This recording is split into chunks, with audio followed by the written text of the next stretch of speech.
tenemos la suerte ya de estar arribando a Madrid con la música que nos pone Carlos Di Mare para encontrarnos con Alejandro Fonseca. Censura vieja y obsoleta, en fin, revistas, en historietas, fiestas conchetas y aburrida novedad. La diversión perdida. Subversivos. Alejandro Fonseca desde Madrid.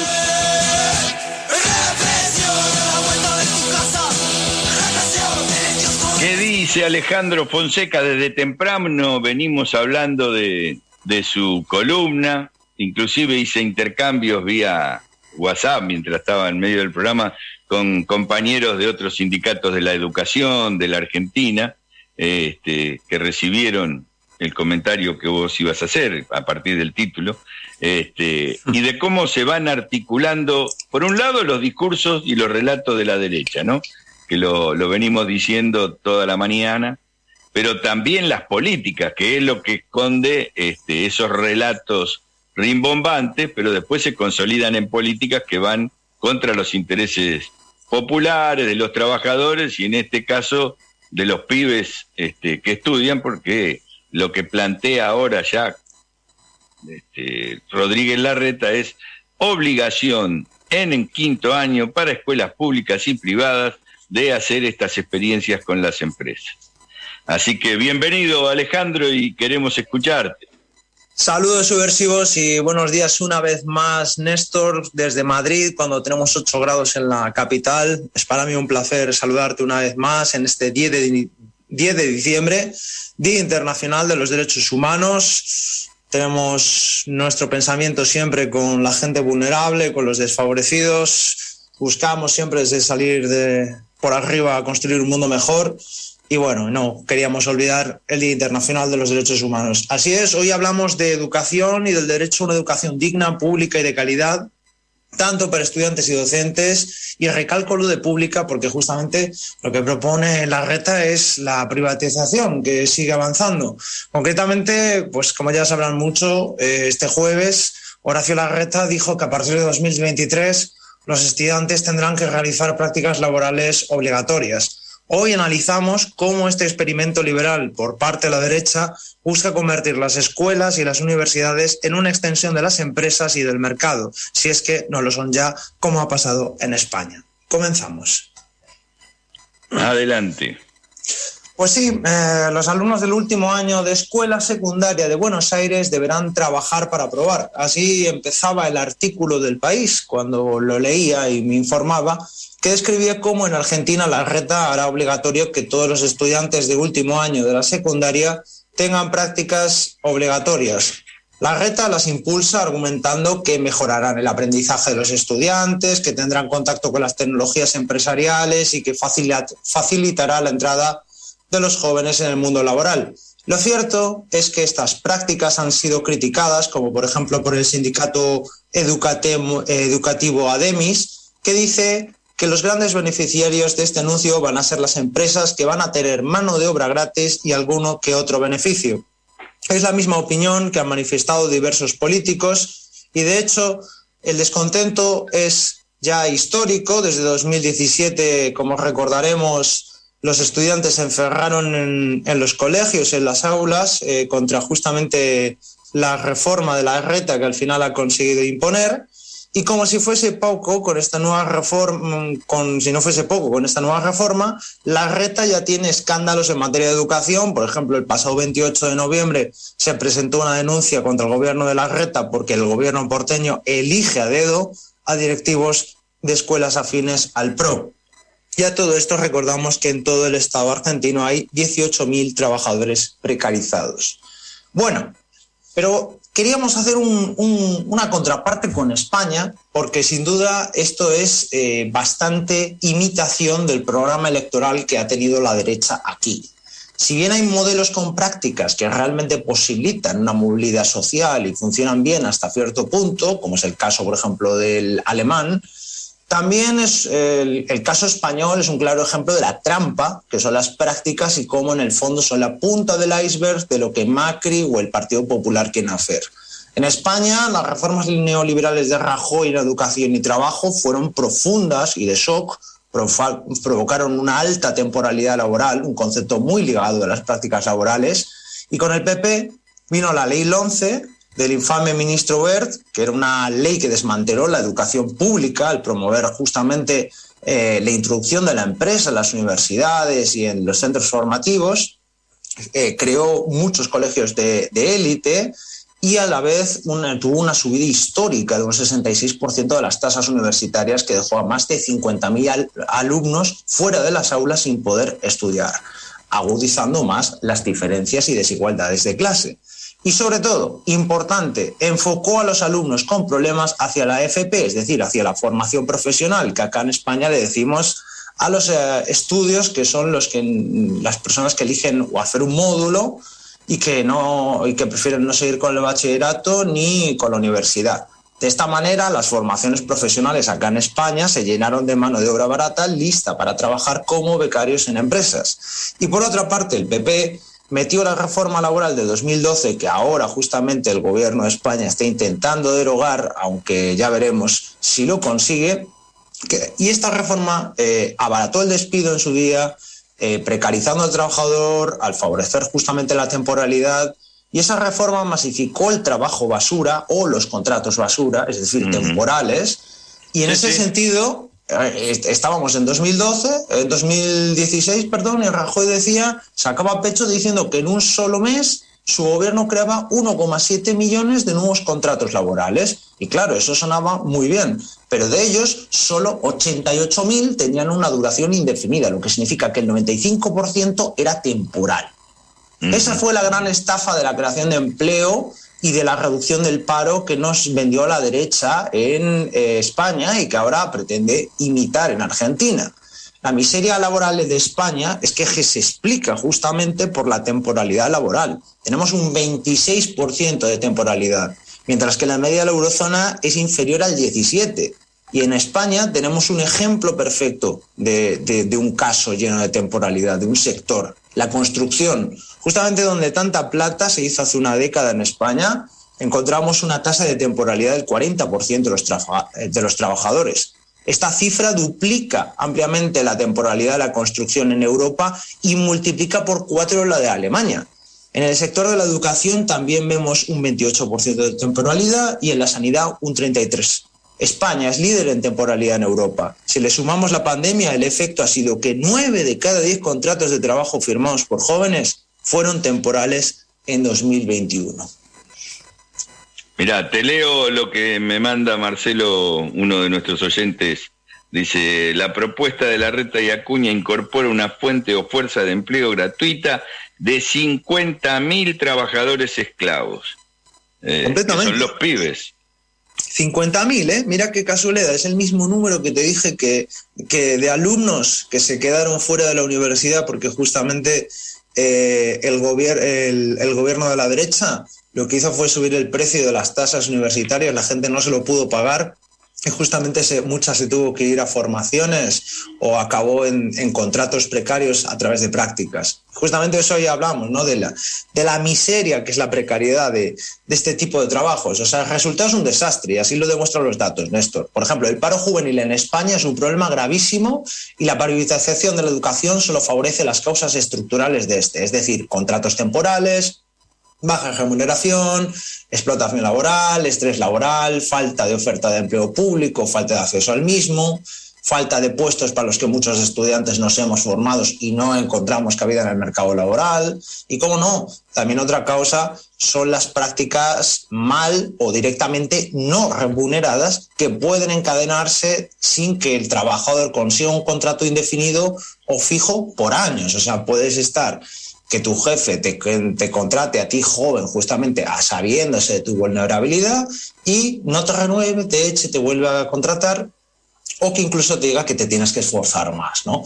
Cuando en el fondo un becario es una persona que está aprendiendo y habría que exigirle menos, habría que ser más comprensiva. Es más, si nos ponemos realmente priorizando la educación de las personas, bueno, el último año, la última etapa de formación académica del alumno tiene que estar ligado con los estudios, ¿no? Está bien que tenga una introducción al mundo laboral, pero fin y al cabo se le está cercenando del mundo estudiantil, del mundo de la educación, para que directamente se metan en una lógica empresarial y justamente se convierta en eso, ¿no? En un esclavo más, como dijo esa persona que dijo este comentario, ¿no? Sí, Marcelo.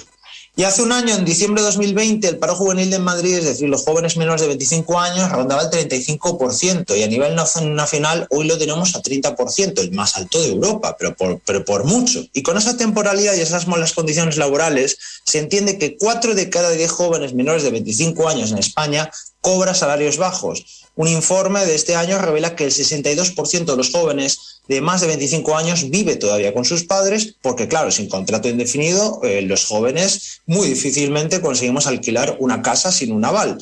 Y otro dato tremendo, que demuestra la miseria del neoliberalismo, es que en 2020 creció hasta casi el 40% el porcentaje de los jóvenes españoles que se encuentran en riesgo de pobreza o exclusión social, lo que significa que el trabajo de ahora es peor remunerado, que los salarios no alcanzan, que no se han actualizado los salarios reales y que hay gente que está trabajando que es pobre y encima joven. Según un informe publicado por el sindicato Comisiones Obreras ayer mismo, teniendo en cuenta el género, el 54% de las mujeres asalariadas son precarias, frente a un 42%, mientras que el 67% de los inmigrantes lo es. Pero hablando de las prácticas, Néstor, veamos el caso de España. Acá pueden ser laborales o no.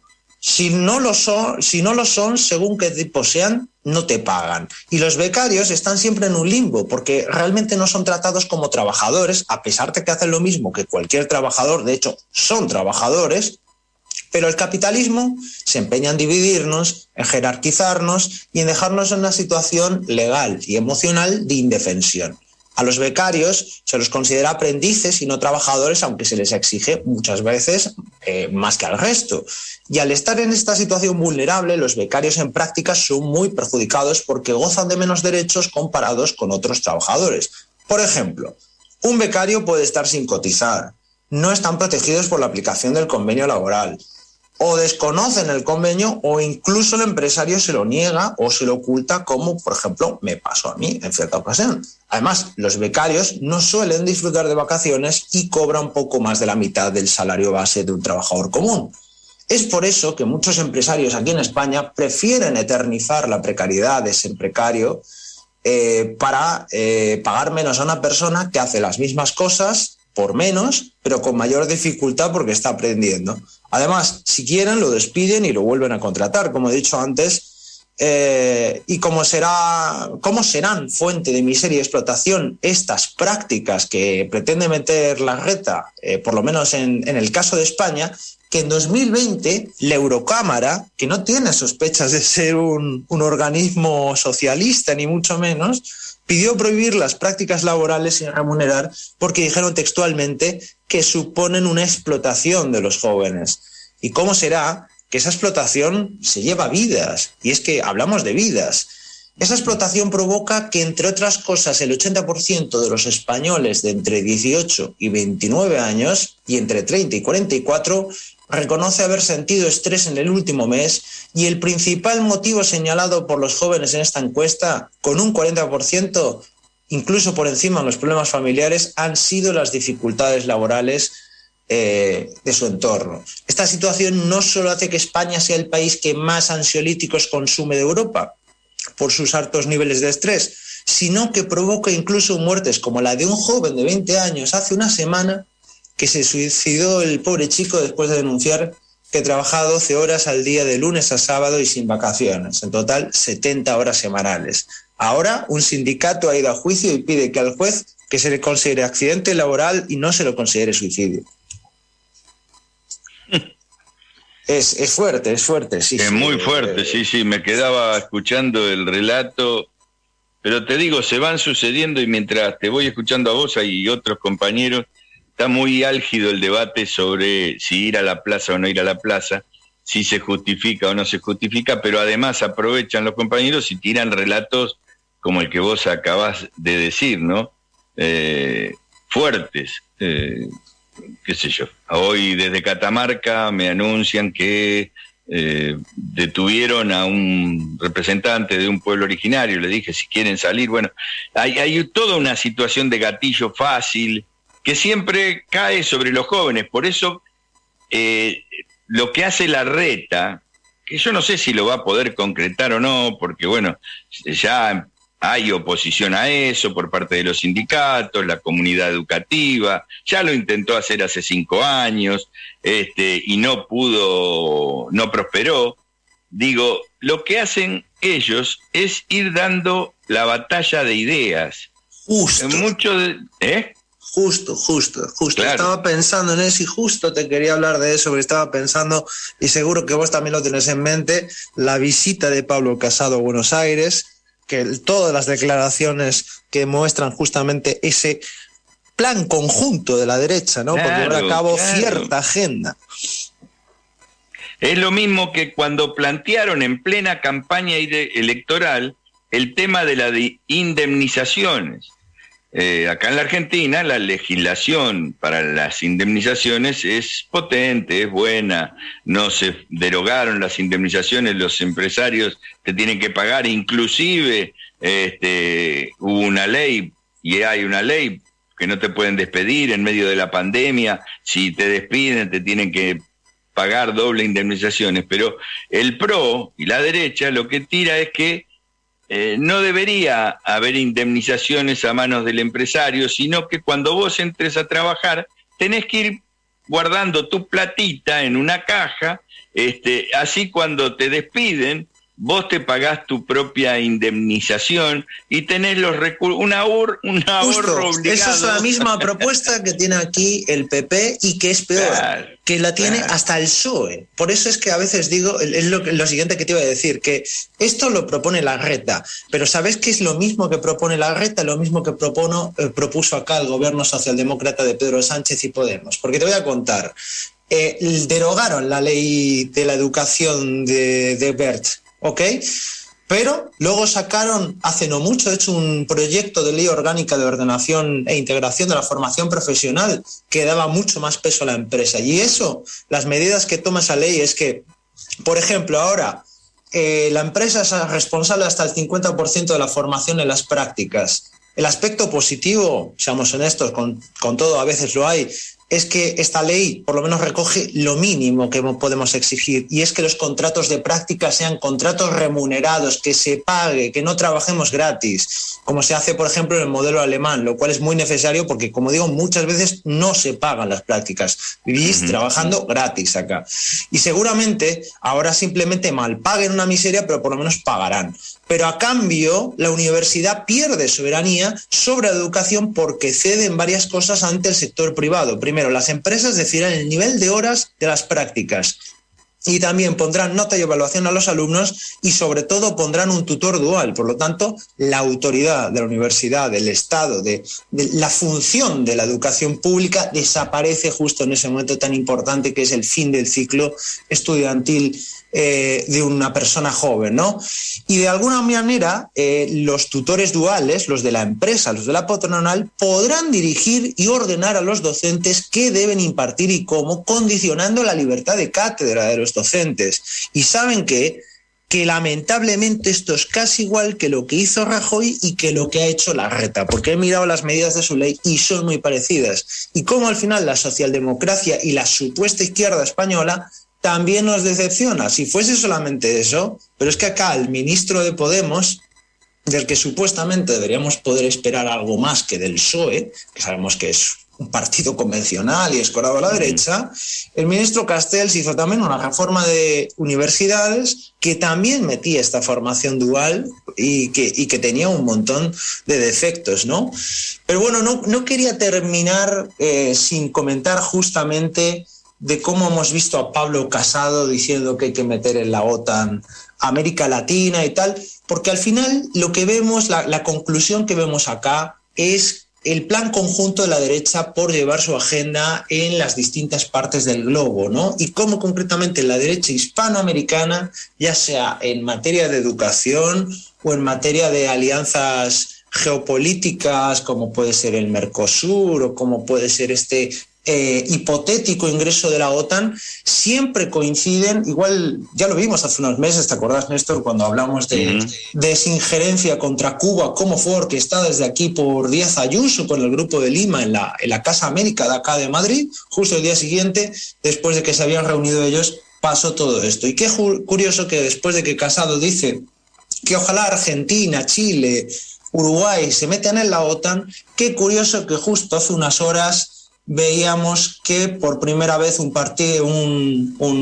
país latinoamericano se metía en el programa de asociación personalizado de la OTAN, es decir, Colombia pasa a ser un socio aliado de primerísima categoría en el cono sur, y podríamos ver, esperemos, ojalá que no, quién sabe, Cast, si se lo propusiese. Bolsonaro también manifestó su apoyo a este tipo de ideas meses atrás. Por lo tanto, la derecha sigue intentando terminar de apuntalar su modelo, ya sea la educación, el sistema laboral, en las alianzas imperialistas, mientras apoya y comete todo tipo de abusos contra los derechos humanos, especialmente los de los trabajadores.